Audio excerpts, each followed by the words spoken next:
हैया सुना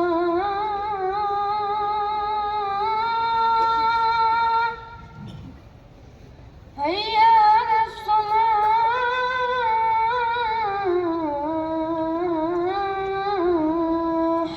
रखा जब मेरे नबी ने दुनिया में कदम तो पत्थर तक कलिमा पढ़कर मुसलमान हो गए। प्यारे नाजरीन, हजरत आमिना रजी अल्लाह ताला अन्हा फरमाती हैं कि जब मेरा बच्चा मेरे पेट में था तो मुझे बड़ी अजीब अजीब चीजें नजर आती थीं। अगर मैं घर से बाहर निकलती तो एक बादल का साया मेरे ऊपर आ जाता और मुझे धूप बिल्कुल महसूस न होती। अगर मैं पानी भरने के लिए जमजम के कुएं की तरफ जाती तो रास्ते के पेड़ अपनी टहनियां मेरे सामने झुका देते, जैसे मुझे सलाम कर रहे हों। मैं हैरान होती कि ये सब सिर्फ मेरे साथ ही क्यों हो रहा है। जब मैं जमजम के कुएं के पास पहुंचती तो नीचे का पानी अपने आप ऊपर आ जाता और बिल्कुल मंडेल तक भर उठता।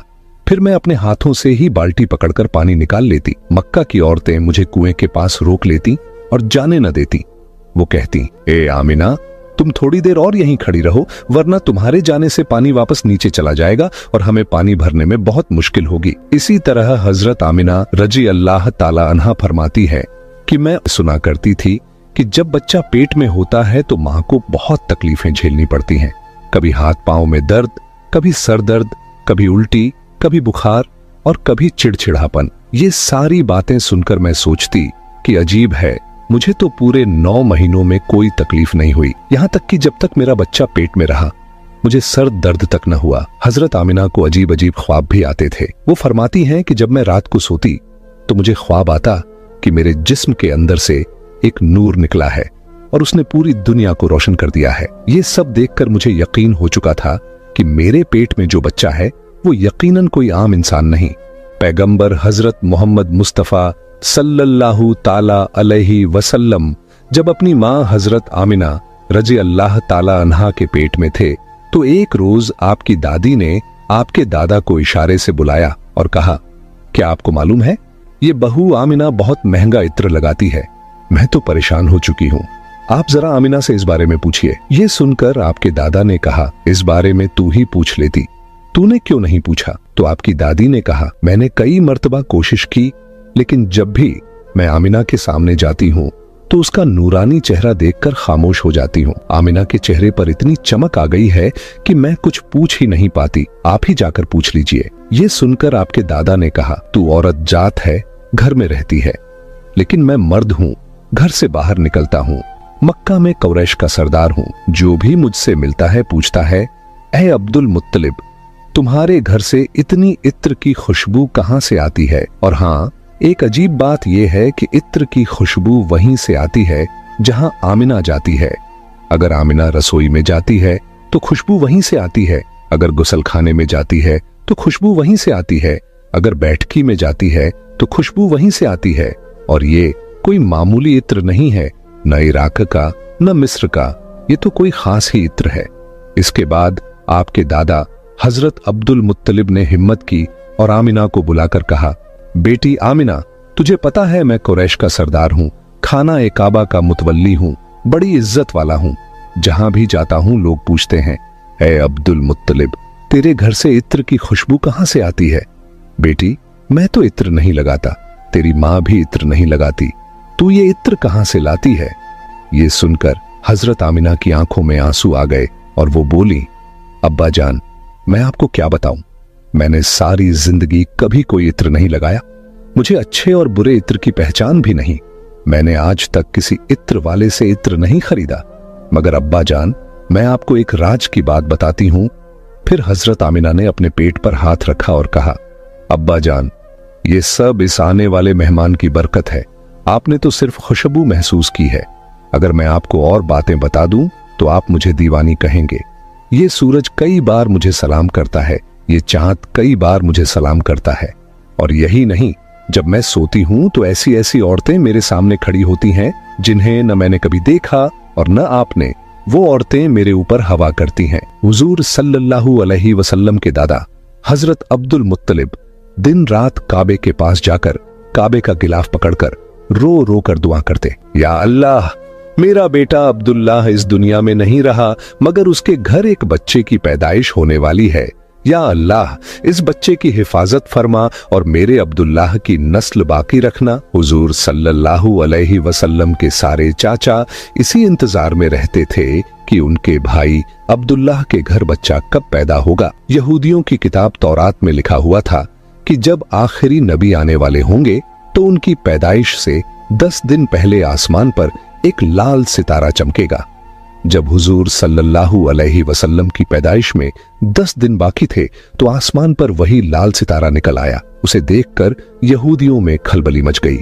उनके आलिम ने सब यहूदियों को जमा किया और कहा, देखो, आसमान पर लाल सितारा चमक रहा है, इसका मतलब है कि आखिरी नबी आने वाले हैं। जाओ और मालूम करो कि इस वक्त मदीना मुनव्वरा में किसके यहां लड़के की पैदाइश में 10 दिन बाकी हैं। यहूदी मदीने गए और मालूम किया तो बहुत सी औरतें हमल से थीं, मगर किसी का वक्त करीब नहीं आया था। किसी के 2 महीने बाकी थे, किसी के 4। वो आलिम के पास लौटे और कहा कि मदीने में ऐसा कोई बच्चा अभी पैदा होने वाला नहीं। आलिम ने जवाब दिया, अब मक्का जाकर देखो। सारे यहूदी मक्का पहुंचे और मालूम किया कि वहां किन घरों में पैदाइश होने वाली है। लोगों ने बताया, हाँ, यहां मक्का में 5 औरतें हैं जिनके यहां बच्चा होने वाला है। यहूदियों ने कहा, नहीं, हमें ऐसे बच्चे की पैदाइश की खबर चाहिए जिसका बाप पहले ही इंतकाल कर चुका हो। लोगों ने बताया, हाँ, अब्दुल मुत्तलिब का पोता पैदा होने वाला है। इस बच्चे के बाप अब्दुल्लाह कुछ महीने पहले ही दुनिया से चले गए। ये सुनकर यहूदियों की चीखें निकल गईं।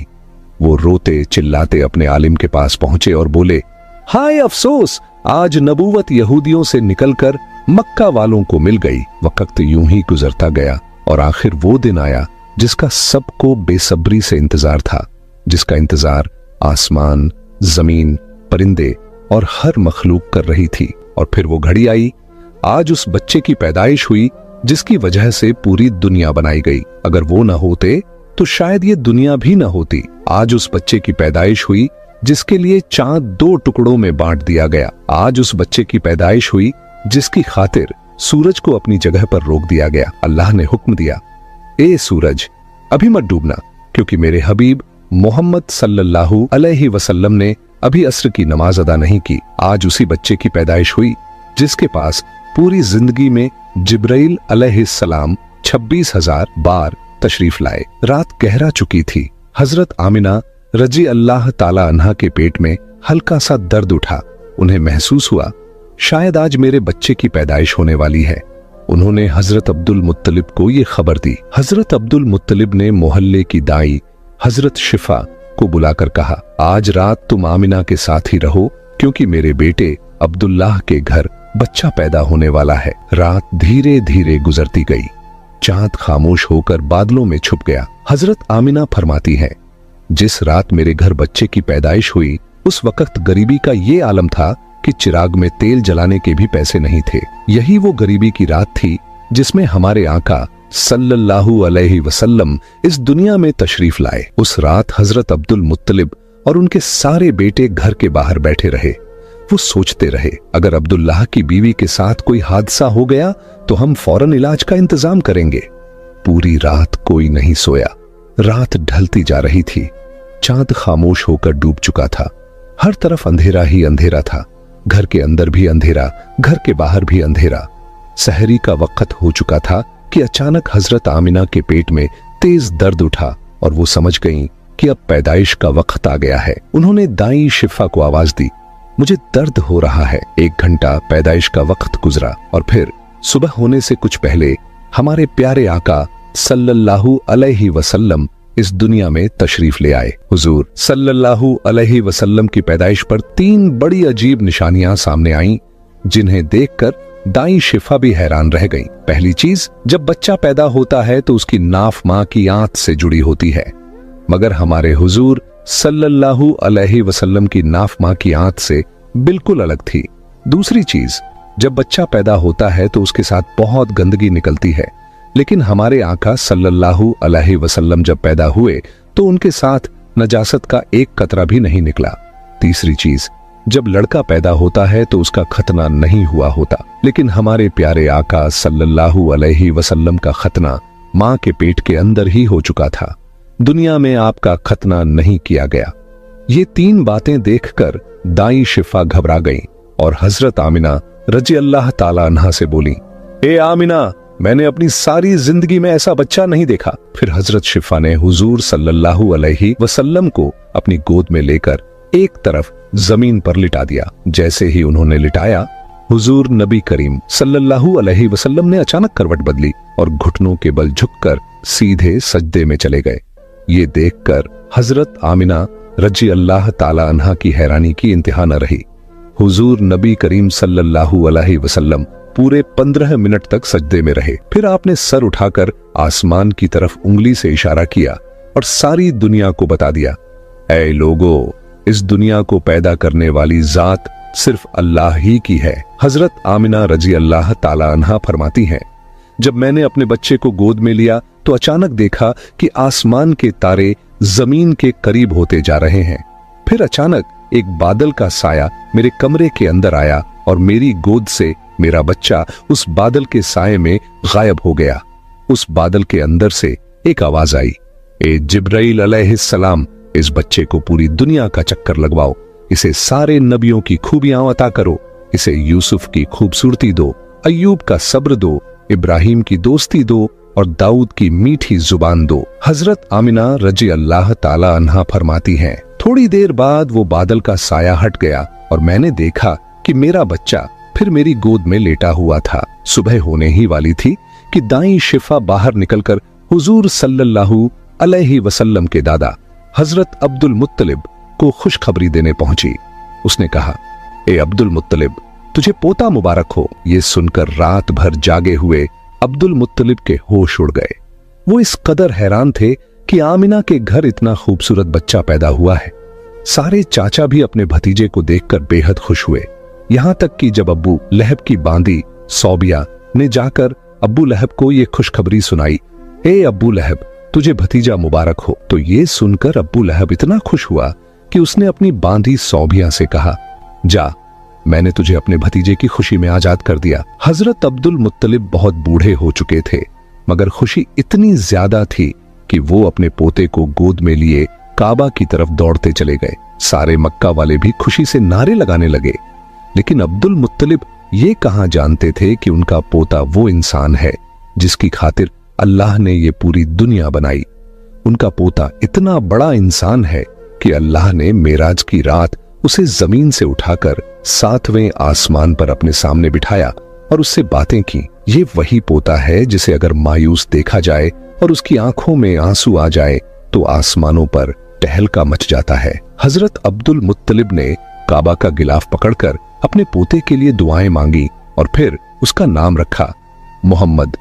मोहम्मद का मतलब है वो इंसान जिसकी बहुत ज्यादा तारीफ की जाए। ये नाम सुनकर मक्का वाले कहने लगे, ए अब्दुल मुत्तलिब, ये कैसा अजीब सा नाम तुमने अपने पोते का रख दिया है। हमने तो आज तक ऐसा नाम नहीं सुना। मगर अब्दुल मुत्तलिब कहां जानते थे कि यही बच्चा एक दिन इतनी शान पाएगा कि लोग उसके पीछे चलेंगे। एक बार हुजूर अकरम सल्लल्लाहु अलैहि वसल्लम मदीने में अपने सहाबा कराम के साथ बैठे हुए थे। तभी आपके चाचा हजरत अब्बास रजी अल्लाह ताला अन्हु ने फरमाया, ऐ अल्लाह के रसूल, मुझे बचपन ही से मालूम था कि आप बड़े होकर कोई बहुत बड़े इंसान बनेंगे। हुजूर सल्लल्लाहु अलैहि वसल्लम ने पूछा, ऐ चाचा जान, आपको कैसे पता चला? तो हजरत अब्बास रजी अल्लाह ताला अन्हु ने जवाब दिया, ऐ अल्लाह के रसूल, जब आप सिर्फ 2 महीने के थे तो एक रात मैंने आपको देखा कि आप चारपाई पर अकेले लेटे रो रहे थे।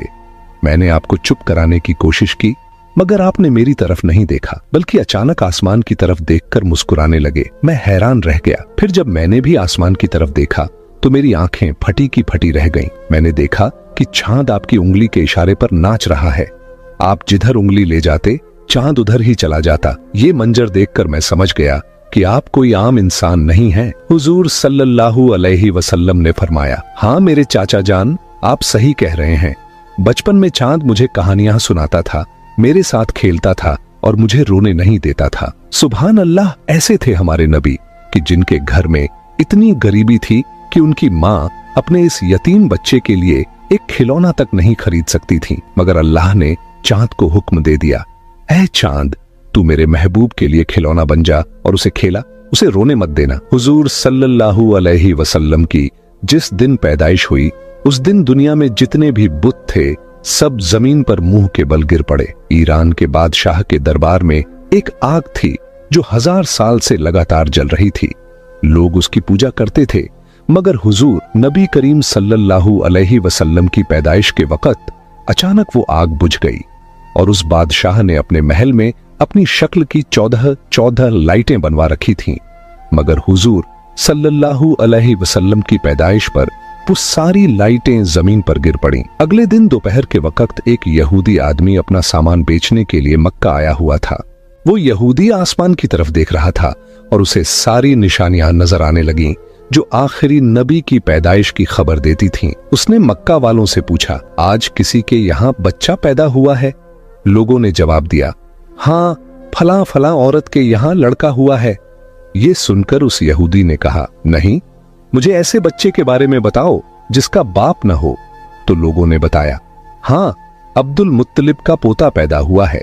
उसके बाप अब्दुल्लाह कुछ महीने पहले ही इंतकाल कर चुके हैं। ये सुनकर यहूदी बोला, मुझे उस बच्चे को दिखाओ, मैं उसे अपनी आंखों से देखना चाहता हूँ। फिर वो यहूदी हजरत आमिना रजी अल्लाह ताला अन्हा के घर पहुंचा। उसने हुजूर सल्लल्लाहु अलैहि वसल्लम को अपनी गोद में लिया। फिर अचानक उसने बच्चे को पलटकर देखा और हुजूर नबी करीम सल्लल्लाहु अलैहि वसल्लम की पीठ की तरफ निगाह डाली। बस उसकी चीखें निकल गईं, क्योंकि हुजूर नबी करीम सल्लल्लाहु अलैहि वसल्लम की पीठ पर नबूवत की मुहर लगी हुई थी। जब उस यहूदी ने नबूवत की ये मुहर देखी तो वो रोने लगा और कहने लगा, हाय अफसोस, आज यहूदियों के हाथ से नबूवत निकल गई। यही अल्लाह का आखिरी रसूल है। मक्का के लोग जो पहले से ही हजरत अब्दुल मुत्तलिब से मन में जलन रखते थे, ये देखकर और भी हैरान रह गए कि जो काहिन आता है वो इन्हीं के दरवाजे पर आता है, जो राहिब आता है वही इन्हें खुशखबरी सुनाता है, और जो भी आता है इनके ही बारे में पेशीन गोई करके चला जाता है। लोगों के दिलों में जनाबे अब्दुल मुत्तलिब और इस बच्चे के लिए हसद की आग भड़कने लगी। मक्का की सरजमीन पर सैकड़ों बच्चे पैदा हुए, मगर किसी के बारे में ऐसी बातें कभी न सुनी गईं। ये हसद जो पैदाइश के पहले लम्हे से शुरू हुआ, आगे चलकर मजहबी दुश्मनी में बदलने वाला था। यहूदी आलिम फिर पुकार उठा, मैंने इस बच्चे को पहचान लिया है, मैं इसी की तलाश में मक्का आया था। जनाबे अब्दुल मुत्तलिब जो दीन इब्राहिमी पर कायम थे और कई राजों से वाकिफ थे, ये सुनकर फौरन बच्चे को वापस घर ले गए और उसे छुपा दिया। 4 दिन तक पैगंबर इस्लाम को पोशीदा रखा गया, लेकिन चौथे दिन अरब का एक बेहद पढ़ा लिखा और मक्का में इज्जत का मकाम रखने वाला शख्स जिसका नाम सवाद इब्ने कारिब था। मक्का के लोग जो पहले ही इस खबर से हसद की आग में जल रहे थे, जानते थे कि सवाद इब्ने कारिब का मक्का में एक बेहद इज्जत वाला मुकाम है। अगर उन्होंने इस बच्चे के बारे में कोई बात कह दी या कोई पेशीन गोई कर दी तो अहले मक्का का हसद और भड़क जाएगा। इसीलिए जनाबे अब्दुल मुत्तलिब ने सख्त लहजे में कहा कि मैं अपने पोते को इस वक्त किसी मजमा-ए आम में नहीं ला सकता। लेकिन सवाद इब्ने कारिब की बेचैनी बढ़ती जा रही थी। उन्होंने गुजारिश की, तो कम से कम मुझे उस बच्चे तक पहुंचा दीजिए। जनाबे अब्दुल मुत्तलिब ने कुछ सोचकर कहा, हाँ, ये मुमकिन है, लेकिन मेरे और तुम्हारे अलावा कोई मौजूद नहीं होगा। इस तरह तुम्हारा मकसद भी पूरा हो जाएगा और हसद का मसला भी नहीं उठेगा। चुनांचे वो उन्हें साथ लेकर जनाबे आमिना के मकान में दाखिल हुए। जैसे ही गहवारे के करीब पहुंचे और बच्चे से कपड़ा हटाया तो एक अजीबो गरीब नूर पूरे कमरे में फैल गया। सवाद इब्ने कारिब जो पढ़े लिखे और इल्म वाले शख्स थे, समझ गए कि ये वही अलामत है जिसकी खबर किताबों में है, आखिरी जमाने का इशारा। वो बेइख्तियार झुक गए और उस बच्चे के कदमों को बोसा दे दिया। फिर जनाब अब्दुल मुत्तलिब से मुखातिब होकर कहा, आप गवाह रहिएगा, मैं इस बच्चे पर अभी से ईमान ला रहा हूँ। मुझे मालूम है कि मैं उस वक्त तक जिंदा नहीं रहूंगा जब ये बच्चा ऐलान रिसालत करेगा, मगर मैं आज ही गवाही देता हूँ कि ये अल्लाह का आखिरी रसूल है। इस तरह बनु हाशिम के घर वालों के अलावा पैगंबर इस्लाम की पैदाइश के बाद सबसे पहले ईमान लाने वाले शख्स सवाद इब्ने कारिब साबित हुए। ये वाकया हुजूर अकरम सल्लल्लाहु अलैहि वसल्लम की पैदाइश के चौथे दिन का है। फिर 7वें दिन हजरत अब्दुल मुत्तलिब ने अपने पोते का अकीका किया और पूरे मक्का के लोगों को दावत ए अकीका में बुलाया। लेकिन उस वक्त से ही कुछ लोग हजरत अब्दुल मुत्तलिब के दुश्मन बन चुके थे और दिल ही दिल में सोच रहे थे कि अगर ये बच्चा बड़ा हो गया और इसने ऐलान ए नबुव्वत कर दिया तो हमारे लिए तो बस तबाही ही तबाही है। इन हालात में रब ए करीम की मसलहत यही थी कि पैगंबर ए इस्लाम को कुछ अरसा मक्का की सरजमीन से ओझल रखा गया, ताकि अगर उनके दुश्मन तलाश में यहां तक पहुंचे भी तो नाकाम होकर वापस लौट जाएं। मगर दूसरी तरफ दुश्मनों का गिरोह लगातार हुजूर अकरम की तलाश में लगा हुआ था। हजरत अब्दुल मुत्तलिब जो दीन इब्राहिमी पर कायम थे और अपने वालिद जनाब हाशिम से कुछ ऐसे राज नबूवत भी हासिल कर चुके थे, उनमें से एक ये भी था कि इस बच्चे के दुश्मन बहुत ज्यादा होंगे, इसीलिए उन्हें हर हाल में इस बच्चे की हिफाजत करनी थी। यही वजह थी कि हजरत अब्दुल मुत्तलिब पैगंबर ए इस्लाम को मक्का से किसी और जगह मुंतकिल करना चाहते थे, खास तौर पर जब उन्हें मालूम हुआ कि अक्सर यहूदियों के काफिले मक्का आकर हालात का जायजा लेकर चले जाते हैं। अब सवाल उठता है कि ये यहूदी बार बार क्यों आ रहे थे? तो इसका जवाब ये है कि बहुत अरसा पहले से ही यहूदी पैगंबर इस्लाम की विलादत को रोकने की फिक्र में थे। अब्दे मुनाफ पर हमला हुआ, जनाब हाशिम पर हमला हुआ, जनाब अब्दुल मुत्तलिब पर हमला हुआ और यहां तक कि जनाब अब्दुल्लाह पर भी हमला हुआ। रिवायत में आता है कि जब जनाब अब्दुल्लाह की जवानी का जमाना आया तो यहूदियों की सारी साजिशों का मरकज यही था कि किसी तरह उन्हें कत्ल कर दिया जाए ताकि विलादत रसूल रुक जाए। यहूदी ये पहचान चुके थे कि जनाब अब्दुल्लाह ही पैगंबर इस्लाम के वालिद हैं। जनाब अब्दुल्लाह की शादी जनाब आमिना से हो गई। अब शादी के बाद यहूदी और परेशान हो गए कि अब क्या किया जाए, किसी न किसी तरीके से विलादत का सिलसिला रोकना है। इत्तेफाक से उन्हें एक मौका मिल गया। जनाब ए अब्दुल्लाह किसी काम के सिलसिले में मदीना गए और मदीना यहूदियों का गढ़ था। रिवायत के मुताबिक मदीना में जनाब ए अब्दुल्लाह पर हमला किया गया और जहर देकर उन्हें शहीद कर दिया गया।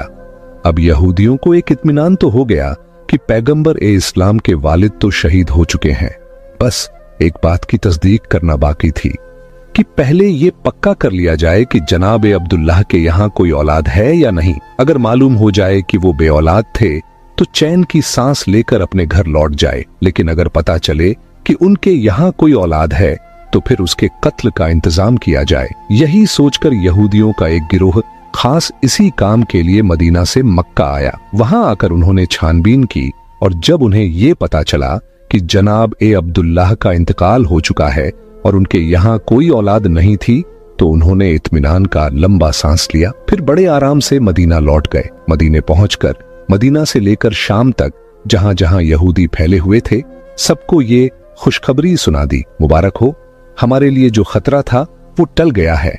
ये खबर पूरी दुनिया ए यहूद में फैला दी गई। मदीना से लेकर शाम तक जश्न मनाया गया और यहूदी बड़े मुतमिन हो गए, मगर उन्होंने एक बुनियादी गलती कर दी। ये तो मालूम कर लिया कि जनाब अब्दुल्लाह के इंतकाल के वक्त उनके यहाँ कोई बच्चा मौजूद नहीं था, लेकिन ये सोचना ही भूल गए कि कहीं जनाब ए आमिना हमला तो नहीं है और कुछ महीनों बाद बच्चा पैदा हो सकता है। इस तरफ उनका ध्यान गया ही नहीं। लिहाजा इत्मीनान से अपने घर लौट गए कि जनाब ए अब्दुल्लाह के यहाँ कोई औलाद नहीं है। लेकिन जब 12 रबीउल अव्वल को अजीबो गरीब वाकयात पेश आए तो आम लोगों को तो इसकी पूरी खबर न थी, मगर यहूदी उल्मा परेशान हो गए क्योंकि उन्होंने अपनी किताबों में पढ़ा था कि ये सारे वाकयात उसी जमाने में होंगे जब आखिरी रसूल की विलादत होगी। अब वो हैरान थे, ये कैसे हो गया, आखिरी रसूल कैसे पैदा हो गए, जबकि हम तो पूरे यकीन के साथ उनके वालिद को कत्ल कर चुके हैं और ये भी हम जान चुके थे कि उनके यहाँ कोई औलाद नहीं थी, तो फिर ये रसूल कहां से आ गए? उनकी किताब में तो साफ लिखा था कि आखिरी रसूल अब्दुल्लाह के यहाँ पैदा होंगे और उनके साथ अजीबो गरीब निशानियां वाक़े होंगी। अब वो उलझन और हैरत में डूब गए। अब्दुल्लाह के यहाँ तो रसूल पैदा नहीं हुए और अगर किसी और के यहाँ पैदा हुए हैं तो ये हमारी किताब के बिल्कुल बरक्स है। फौरन एक गिरोह तैयार किया गया ताकि मक्का जाकर तहकीक की जाए। जब ये लोग मक्का पहुंचे तो उस वक्त पैगंबर इस्लाम को मक्का से हजरत हलीमा सादिया के मकान में मुंतकिल किया जा चुका था और उनकी पैदाइश को 2 महीने गुजर चुके थे। अब ये यहूदी परेशान होकर तलाश करने लगे कि कौन सा बच्चा ऐसा है जो 2 माह पहले पैदा हुआ हो, मगर कोई भी बच्चा नजर नहीं आ रहा था। किसी से पूछना भी मुमकिन नहीं था, क्योंकि मक्का में ये यहूदी 2 बार पहले साजिश कर चुके थे। एक बार जनाब अब्दुल्लाह पर हमला और उसके बाद जनाब आमिना के बारे में तहकीक। इसलिए अब मक्का वाले होशियार हो चुके थे, खास तौर पर बनु हाशिम का खानदान, जो इन पर सख्त नजर रखे हुए था। यहूदियों का कोई गिरोह किसी से खुलकर सवाल नहीं कर सकता था, बस एक एक घर पर नजर रखते, मगर कोई 2 महीने का बच्चा कहीं नजर नहीं आता। नाकाम होकर वापस लौट जाते, फिर कभी आते कभी जाते और बार बार तहकीक करते, मगर हर बार नाकाम रहते, क्योंकि उस वक्त पैगंबर इस्लाम मक्का से बाहर थे। फिर जब नबी करीम 6 साल की उम्र में मक्का वापस आए, उस वक्त यहूदियों का एक गिरोह मक्का में मौजूद था। जब नबी करीम की उम्र 7 साल हुई तो एक दिन उसी गिरोह की नजर आप पर पड़ गई। जैसे ही उनकी नजर इस मासूम बच्चे पर पड़ी, वो हैरत से दंग रह गए। इस बच्चे का चलने का अंदाज, बोलने का लहजा बिल्कुल वही था जैसा कि तौरात में आखिरी नबी की सिफात के तौर पर लिखा गया था। और सबसे हैरत अंगेज बात यह थी कि इस बच्चे के सर पर हमेशा एक बादल का टुकड़ा साया फग्न रहता था। यहूदी आलिम ने बातचीत शुरू की और तौरात की किताब के मुताबिक कहा, आखिरी नबी की उम्र इस वक्त 7 साल होनी चाहिए। फिर उन्होंने आपस में तय किया, अगर यही बच्चा वाकई आखिरी नबी हुआ तो हमें उसे इस दुनिया से मिटाना होगा। उन्होंने तहकीकात की और मालूम हुआ यहूदियों का एक गिरोह मक्का आया हुआ था। उनकी नजर जैसे ही इस नौजवान पर पड़ी तो दंग रह गए। ये नौजवान जो अपने दादा और चाचा के साथ चल रहा था, उसके चलने का अंदाज, बात करने का तरीका बिल्कुल वही था जो उनकी किताबों में आखिरी रसूल के लिए लिखा हुआ था। उसके सर पर बादल साया किए हुए था। वो जिस दरख्त के करीब से गुजरता, उसकी शाख झुक जाती। जिस पत्थर के पास जाता, पत्थर कलाम करने लगता, और वो जिस तरफ भी जाता, अगर राह में कोई रुकावट होती तो रुकावट खुद ब खुद हट जाती। यहूदियों को ये तो यकीन हो गया था कि ये बच्चा अब्दुल मुत्तलिब का पोता है, मगर उनके दिल में ये भी खौफ था कि कहीं पहले की तरह हम धोखा न खा जाएं। वो सोच रहे थे, ऐसा न हो कि हम इस नौजवान को कत्ल करके मुतमिन हो जाएं और फिर 20 साल बाद पता चले कि रसूल तो अभी जिंदा है। इसलिए इस दफा वो 100% यकीन करना चाहते थे कि यही नौजवान अल्लाह का सच्चा पैगंबर है। उनकी किताबों में लिखा था और उन्हें इस बात का पूरा इल्म था कि जो भी अल्लाह का रसूल होगा, चाहे पहला हो या आखिरी, लुकमा ए हराम उसके हलक से नीचे नहीं उतर सकता, बल्कि हलक क्या, उसके होंठों तक भी नहीं पहुंच सकता। हराम के अलावा रिज्क ए मुश्तबह, यानी ऐसा रिज्क जिसका साफ पता न हो कि हलाल है या हराम, वो भी रसूल के होंठों को नहीं छू सकता। चुनांचे उन्होंने एक अजीब मंसूबा बनाया। मक्का में एक बेवा औरत रहती थी जिसका नाम जुबैदा था। उसने एक छोटा सा मुर्गी फार्म बना रखा था और मुर्गियों के अंडे बेचकर गुजारा करती थी। जो मुर्गी अंडे देने के काबिल न रहती, उसे वो ज़बह करने के लिए बेच देती। यहूदियों ने सोचा, ये एक ऐसा इम्तिहान है जिससे हमें पूरा यकीन हो जाएगा। रात के वक्त उन्होंने जुबैदा के घर में नकब लगाई और कुछ मुर्गियां चुरा लाए। अब जिन मुर्गियों को चोरी की नीयत से लिया, वो तो रिज़्क़े हराम हो गई, और जिनके बारे में ये सोचा कि बाद में उसकी कीमत अदा कर देंगे, वो रिज़्क़े मुश्तबह हुई। फैसला ये था कि किसी की चीज उठा लेना अगर हराम की मंजिल पर न भी पहुंचे तो भी शक में जरूर आ जाता है। अगले दिन यहूदी हजरत अब्दुल मुत्तलिब के पास गए और उनको दावत दी कि हम आपके कबीला की दावत करना चाहते हैं, आप हमें ये एजाज बख्शिए।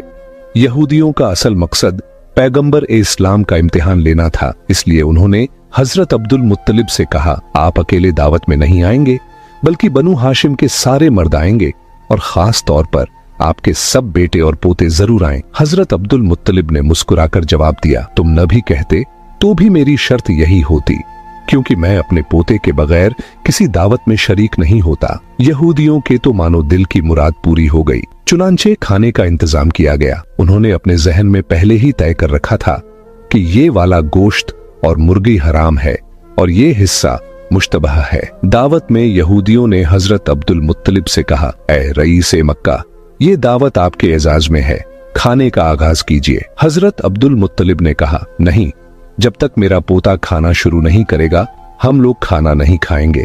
बस यहूदियों को तो यही चाहिए था। सारी तवज्जो रसूलुल्लाह की तरफ हो गई। उन्होंने कहा, आप बिस्मिल्लाह कीजिए। रसूल खुदा ने इत्मीनान से जवाब दिया, नहीं, ये रिज़्क हमारे लिए नहीं है।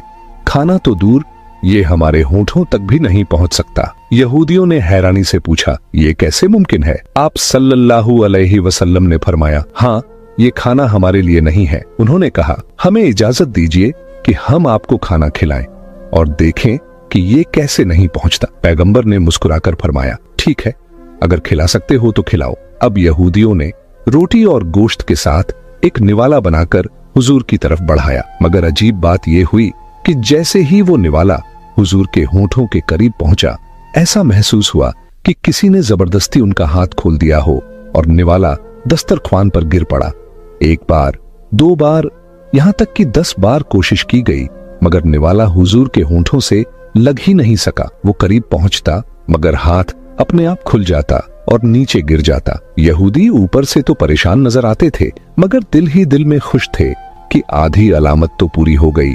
ये हराम वाला खाना था। अब उन्होंने मुश्तबह खाना लाकर पेश किया और फिर कहा, आगाज कीजिए। पैगंबर ने उसी इत्मीनान से जवाब दिया, ये भी हमारे लिए नहीं है। यहूदियों ने कहा, हम खिलाते हैं। आपने फरमाया, चलो ठीक है, फिर कोशिश करके देख लो। अब जब कोई निवाला हाथ में लेकर पैगंबर इस्लाम के मुंह के करीब लाता तो वो या तो दाईं तरफ खिसक जाता या बाईं तरफ, लेकिन होठों तक पहुंचता ही नहीं था। यहूदियों ने हजरत अब्दुल मुत्तलिब से कहा, हमने तो पूरे खुलूस से ये दावत दी थी, मगर समझ नहीं आ रहा कि ये क्या हो रहा है।